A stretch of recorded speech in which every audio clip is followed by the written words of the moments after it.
terhadap VOC. 1. Perlawanan Kesultanan Mataram. Awalnya, hubungan antara Mataram atau Sultan Agung dan VOC berjalan baik.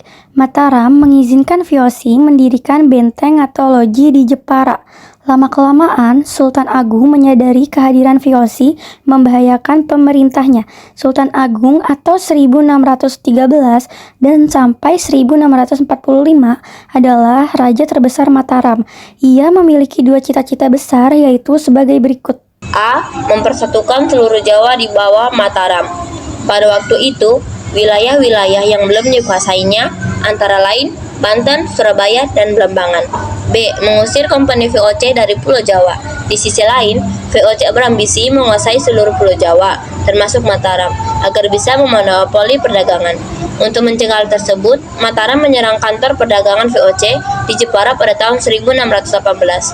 Selanjutnya, Sultan Agung dua kali menyerang Batavia, yaitu pada tahun 1628 dan tahun 1629. Keberadaan VOC di Batavia dianggap menghambat ambisi Sultan Agung menguasai sepenuhnya tanah Jawa dan secara khusus menghambat ambisinya menguasai Banten. Ternyata, serangan pertama pada tahun 1628 itu gagal loh. Tidak kurang dari 1.000 prajurit Mataram gugur ketika itu. Sementara itu, pada serangan kedua yang berlangsung pada bulan Agustus sampai dengan Oktober tahun 1629 juga mengalami kegagalan dengan alasan antara lain karena kalahnya persenjataan, kurangnya persediaan makanan, atau lumbung-lumbung persediaan makanan yang dipersiapkan di daerah Tegal, Cirebon, dan Karawang dimusnahkan oleh pihak VOC. Sementara jarak Mataram hingga Batavia terlalu jauh, serta wabah penyakit yang menyerang pasukan Mataram. 2. Perlawanan Kesultanan Goa atau Makassar. Pada abad ke-17 di Sulawesi Selatan telah muncul beberapa kerajaan kecil seperti Goa, Talo, Sopeng, dan Bon. Di antara kerajaan-kerajaan tersebut, yang paling kuat baik secara ekonomi maupun militer adalah Goa atau Makassar. Adapun faktor-faktor yang mendorong perkembangan Makassar itu ada letak Makassar yang sangat strategis dalam lalu lintas perdagangan Malaka, Batavia, Maluku. Lalu, jatuhnya Malaka ke tangan bangsa Portugis tahun 1511 yang membuat saudagar-saudagar Arab, India, dan Melayu berpindah ke Makassar. Dan posisi masyarakat sebagai pelabuhan transit ladang yang berasal dari Kesultanan Banjar, yaitu Banjarmasin. Pada mulanya, hubungan antara VOC dan Makassar berjalan baik.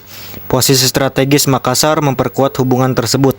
Akan tetapi, kebijakan monopoli VOC membuat hubungan itu menjadi retak. VOC ingin memonopoli perdagangan Malaka, Batavia, Maluku. Makassar pun berupaya menerobos monopoli VOC yang kerap memicu ketegangan. Kebijakan Makassar membantu rakyat Maluku melawan VOC juga memperkeruh hubungan keduanya. Perang diawali dengan peluncuran dan perampasan terhadap armada VOC di Maluku oleh pasukan Hasanuddin. Tindakan ini memicu perang yang kemudian dikenal dengan nama Perang Makassar pada tahun 1666 sampai 1669. Dalam perang itu, VOC bersekutu dengan Raja Bon yang menjadi seteru Goa yang bernama Arung Palaka. Pada waktu itu, Bon berada di bawah kekuasaan Goa. Kala persenjataan, Kesultanan Goa dapat dikalahkan dan Sultan Hasanuddin tunduk pada perjanjian Bongaya pada tahun 1667 yang isinya sebagai berikut. Pertama, Goa mengakui monopoli perdagangan oleh VOC. Kedua, perdagangan barat kecuali VOC harus meninggalkan wilayah kekuasaan Goa. Ketiga, Goa diwajibkan untuk membayar kerugian perang sebesar Rp250.000. VOC membangun benteng-benteng di Makassar. Dan kelima, Goa harus mengakui kedaulatan Kesultanan Bon.